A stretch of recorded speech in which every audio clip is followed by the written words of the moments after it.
Hey everybody, it is Monday and it is time for art history.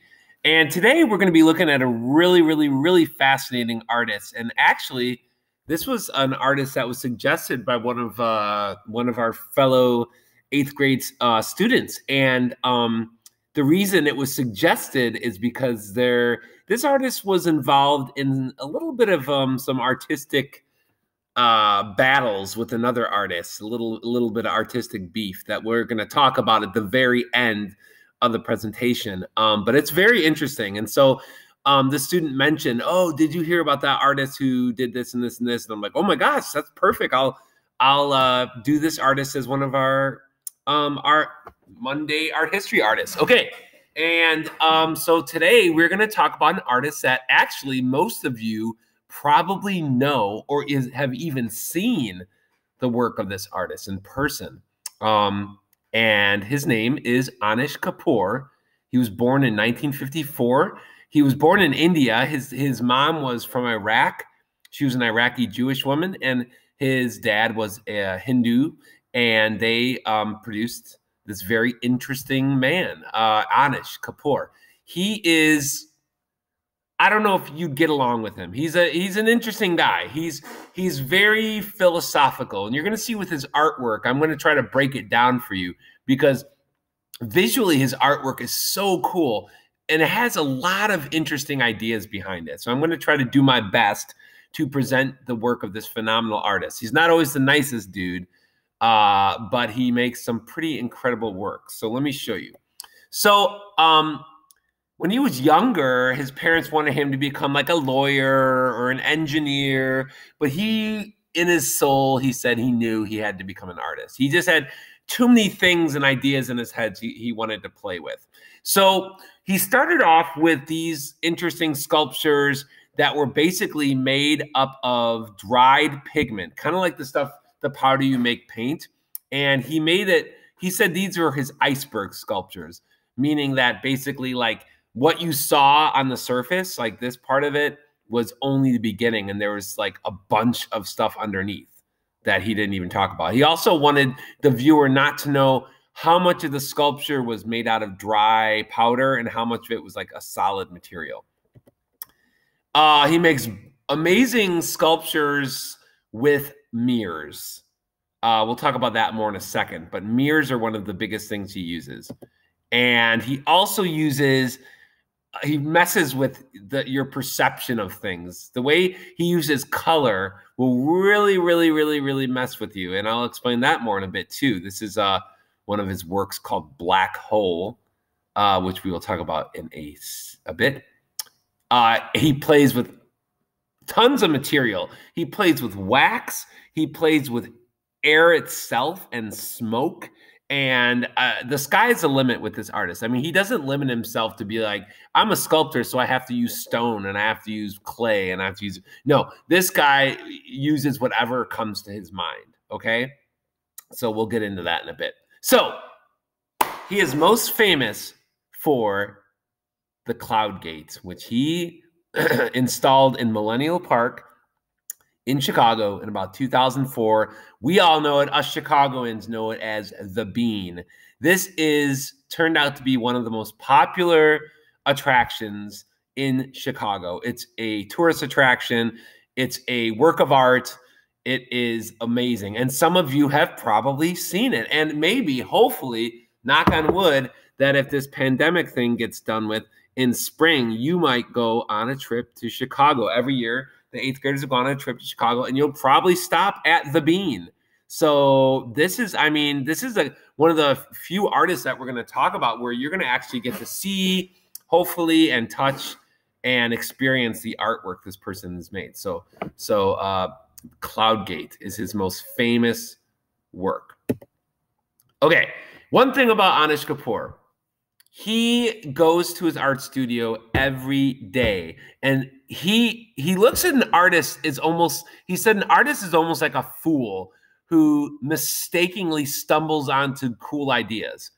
So what he means by this is like he goes into his studio every day, and it's in London, and it's very big. It's like 3 or 4 floors, and he starts messing around with stuff. He messes around with material.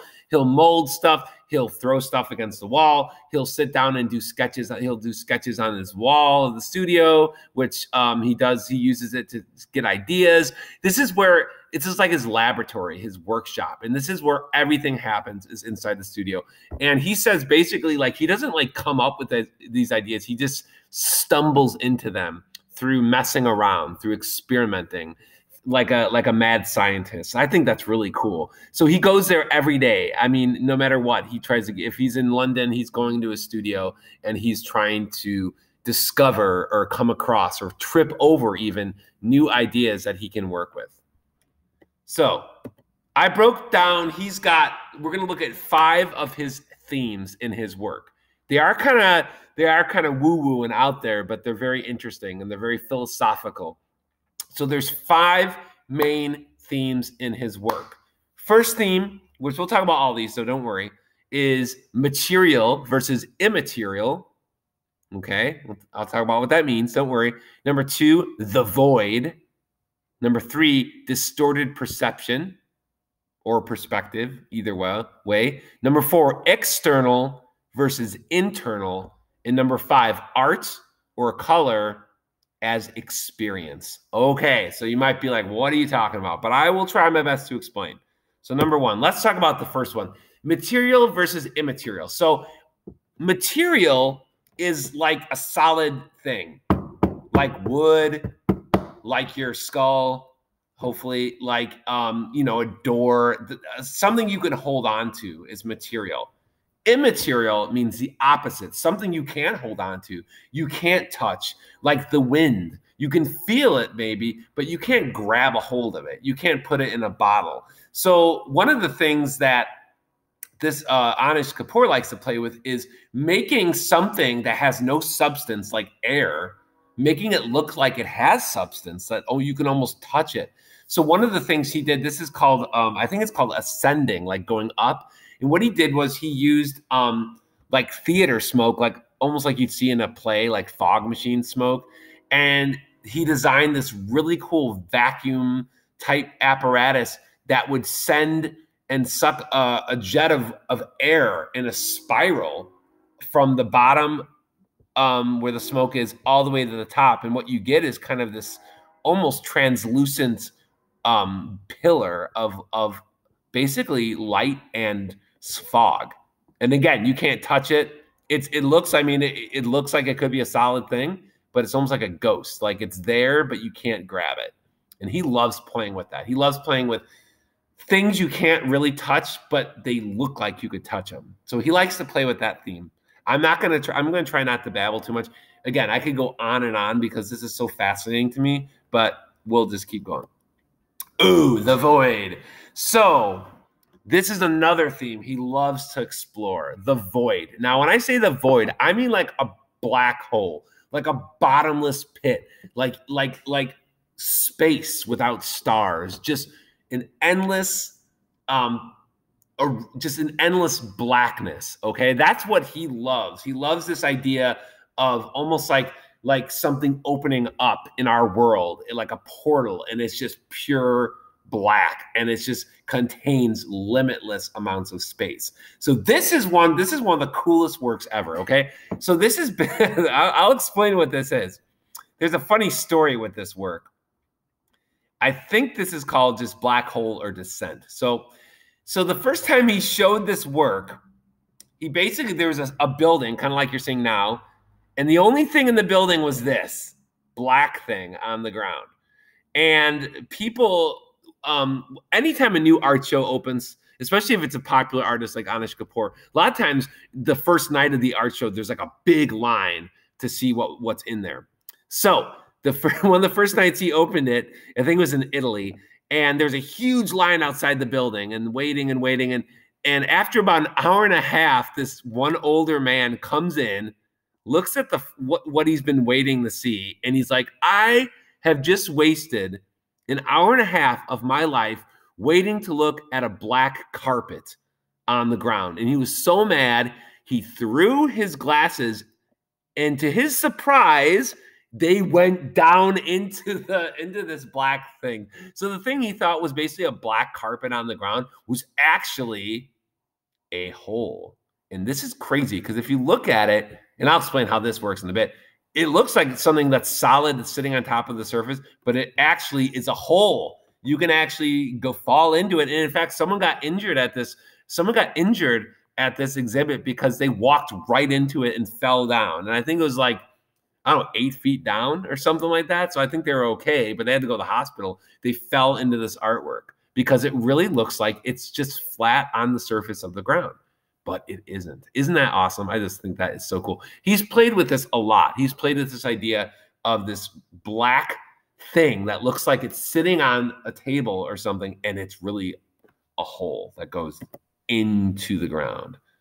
So fascinating. And he uses the paint that we're going to talk about that is the center of the art beef that I'll talk about later is the paint he uses to make these I don't know what you call them, sculpture works. So anyways, that's the other theme, the void. Okay, another theme is distorted perception, okay? So what that means is you look at something thinking you're going to see one thing and you see something else. So he loves doing things with concave mirrors. And that's a mirror that kind of, it's almost like a cup. It sinks down in the middle, makes like a dish shape, like a satellite dish. And this one I think is just called cloud mirror, sky mirror. And what he does is, okay, you're looking at this landscape, you see a mirror. What you think you're going to be seeing is you looking at the mirror and the green behind you. But instead what you're seeing is pure sky, because it's really the way the mirror is. It's even though it's kind of sitting up, it's reflecting the sky. You wouldn't think it would be. So if you're looking out into this landscape, you're expecting to see a row of trees, grass, but what you're really seeing is the sky reflected back at you. So it's almost like, again, it's almost like a portal of sky in the middle of this field or right here. Okay, really fascinating. So he likes to do that. He does that. Okay, and the Bean is all about this. So the Bean in Chicago, if you've ever been there, you know what I'm talking about. You go up to this reflective surface, right? And you expect that when you go up to this bean, you stand right in front of it. You're going to see yourself, because it's reflective, you're going to see yourself looking back at yourself like, duh, it's a mirror, right? But no, you don't. If you go right up to this thing, I mean, you have to look for where you are.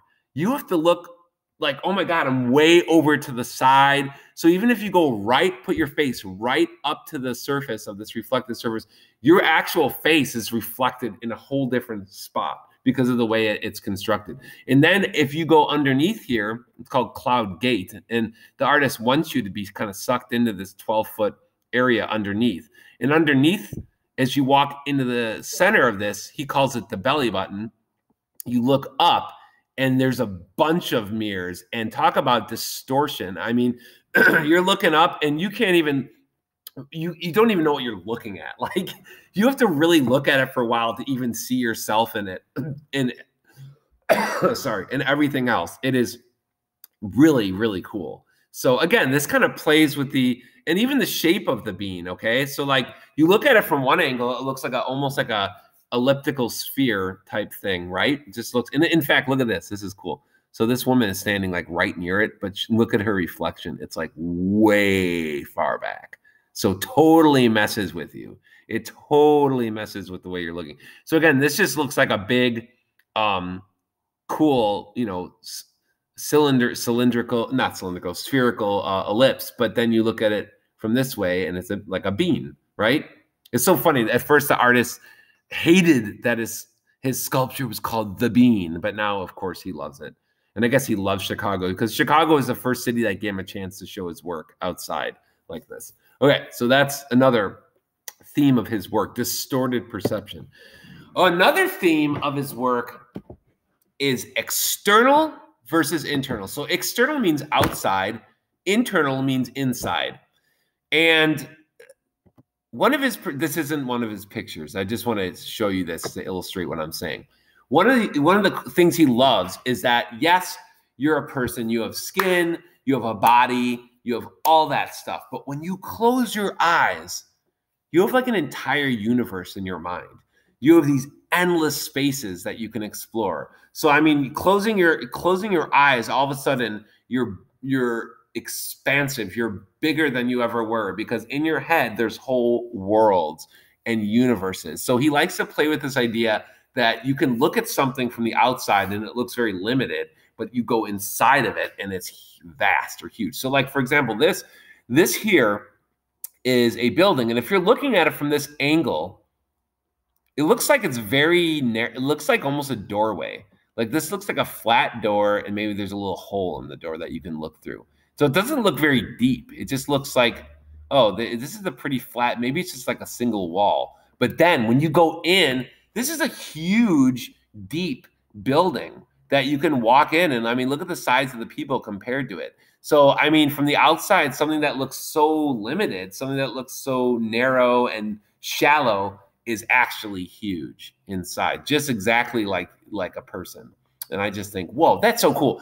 I mean, I've seen some of his work in London. When I lived in London a little bit, I got to see some work like this, where you look at something, it looks very like small, and then you go closer or inside of it, and it's just like enormous. So it just kind of plays with your perception. Okay, now this is the last one. This is art color as experience. He wants people to have an experience when they look at art, to have some sort of moment where they're changed or they are going through something. And one of the things he was obsessed with for a while was haunted places, okay? Haunted places, haunted houses, haunted buildings. And he was doing a lot of research. And if you ever go to England or read about England, it's like every other place is supposedly haunted. It's like, oh, this garbage can is haunted, and this is haunted. I mean, it's crazy. So what he wanted to do is he did a lot of research into haunted places. And one of the things he found, it was that there are scientific studies about this thing called, oh, heavens of Betsy. I'll just call it the haunted hum, because that's what the Mythbusters referred to it, the haunted hum. And what it is an extremely low vibration sound you cannot detect it with the human ear. But if you have something like a thin piece of metal, it will vibrate and spin around like crazy.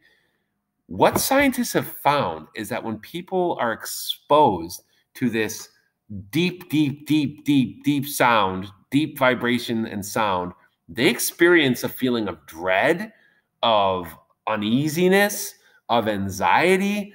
It affects the human body in a way where like you don't breathe the same way.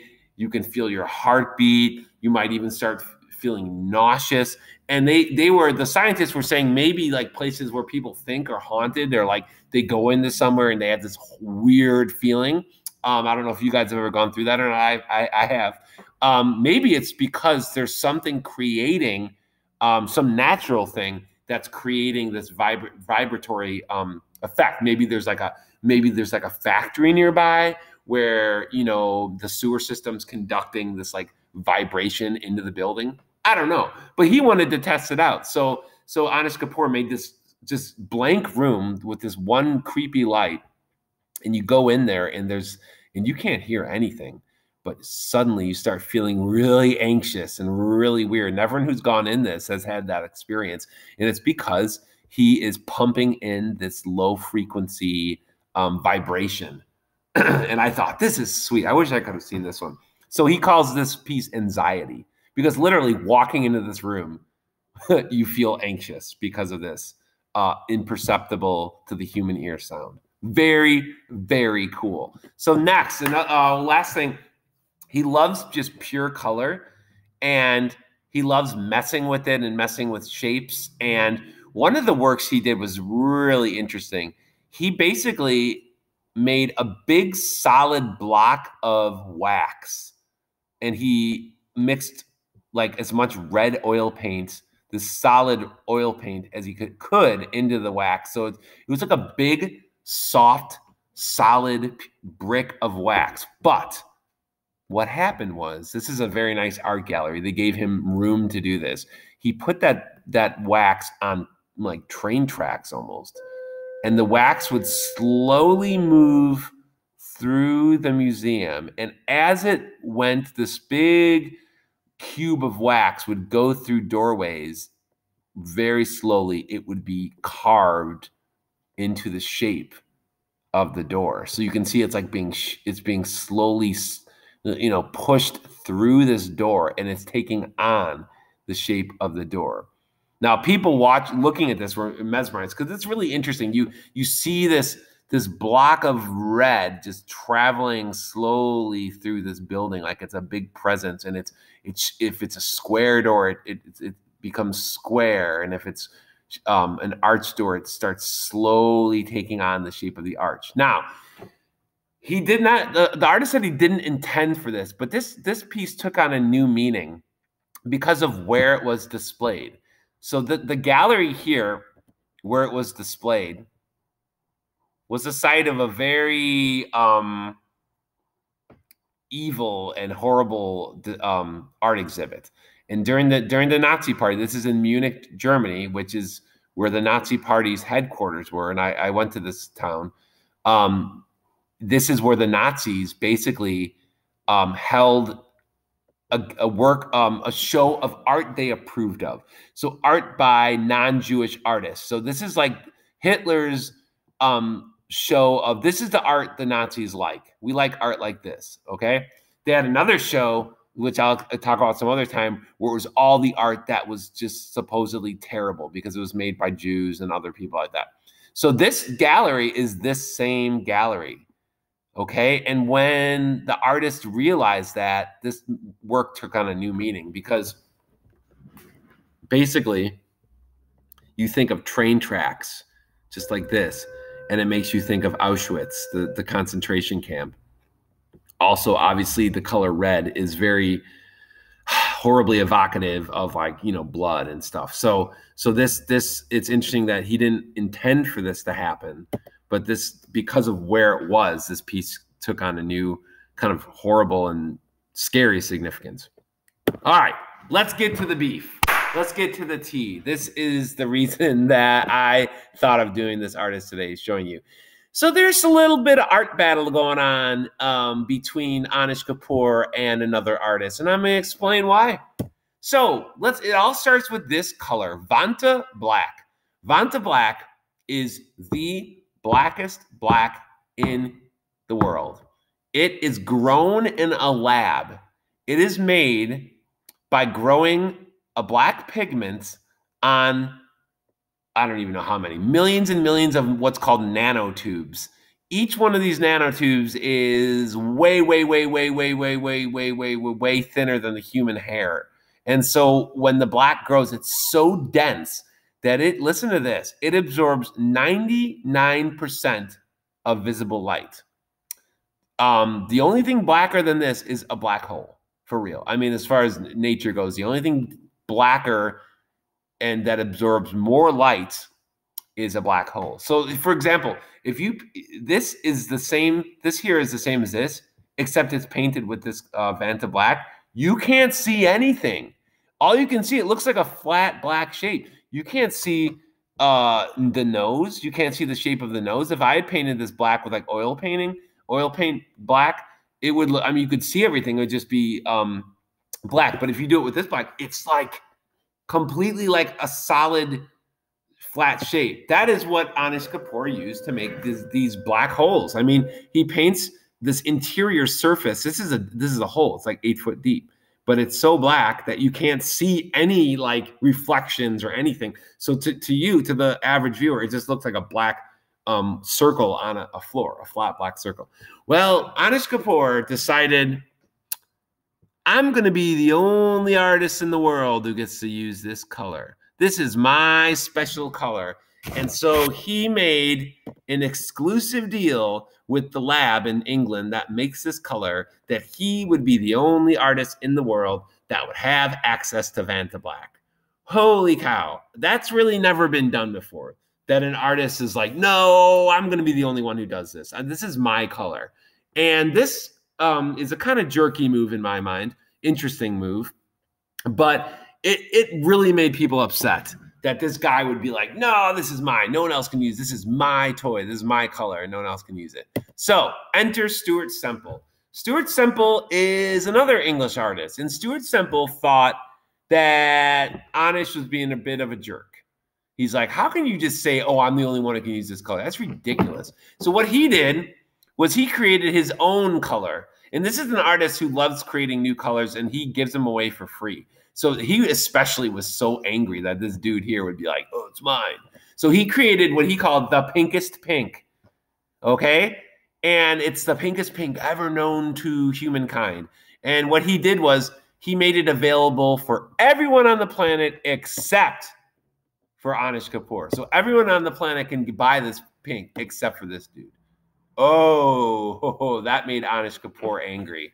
So what he did in a very childlike move, very childlike, Anish Kapoor decided, well, fine, Stuart, I'm going to have a friend of mine buy this color for me. If you won't let me buy it, and you had to like, the only thing you had to do to get this color was prove you weren't Anish Kapoor. So Anish Kapoor had one of his friends buy it for him. And then this is what he did with it. Talk about childish. I censored it because you don't need to be seeing that.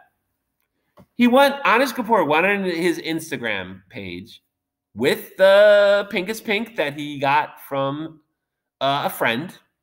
And he basically put it on one of his fingers and took a shot. And you can probably guess what finger he put the pink on. And basically saying, yeah, here's what I think of you, Stuart. I got your pink anyways. Ha! So you think, oh, it could stop there. These guys, okay, they've had their fun. But no, it kept going. So the next thing Stuart did was he made a thing called diamond dust. And this is actually like ground up glass that if you put this on your painting, you won't see, like it'll be clear, but it'll look like you've covered your painting with glitter. But the thing about this is it's all glass. So if you stick your finger in this like Anish did here, it's going to rip your finger apart. So Stuart, of course, did this just to make Anish mad. He said, oh, yeah, you try doing what you did here with this, huh? Let's see what happens to your finger then, huh? Ugh, ridiculous. So then, and of course, he made his own blackest black, which is not as black as Anish is, but it's pretty black. So again, this beef, right? This is constant back and forth with the color. And these two guys are still going at it. They're trying to sue each other. You know, it's out of control. I think in my mind, they're acting real like little kids.